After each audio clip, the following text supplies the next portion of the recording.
With primary election day a few days away, one of the candidates for U.S. Senate is heading out on a statewide tour. Charles Booker is making appearances across Kentucky.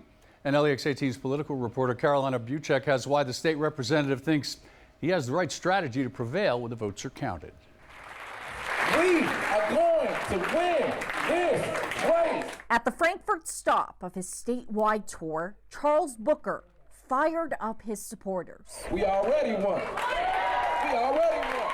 This was just one of the tour stops planned. As we get closer to Election Day, Booker and his team will travel across Kentucky, making their final pitch to voters.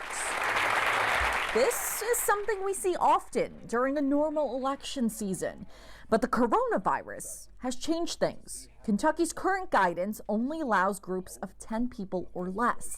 That makes gatherings difficult to do. Right now, Booker is the only one of the three big Democrats running for U.S. Senate to hold in-person events. He's also marched alongside protesters in Louisville demanding change.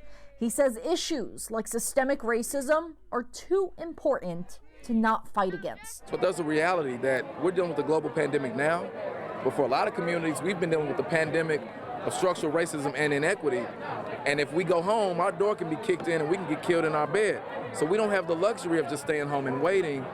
So that's why so many people are taking a stand, and we got to keep folks safe, but we got to fight for change too. As far as his tour goes, Booker says they're hosting the events outside and trying to keep people safe. And that's why we're advising people beforehand, if you have health issues, that you consider not attending. And if you come, make sure you wear a mask, make sure you're sanitizing.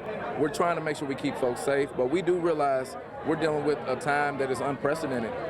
And folks are fired up. They're in the streets anyway.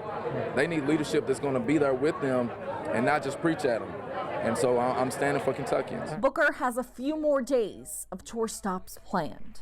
In Frankfort, Carolina Buchek, LEX18 News.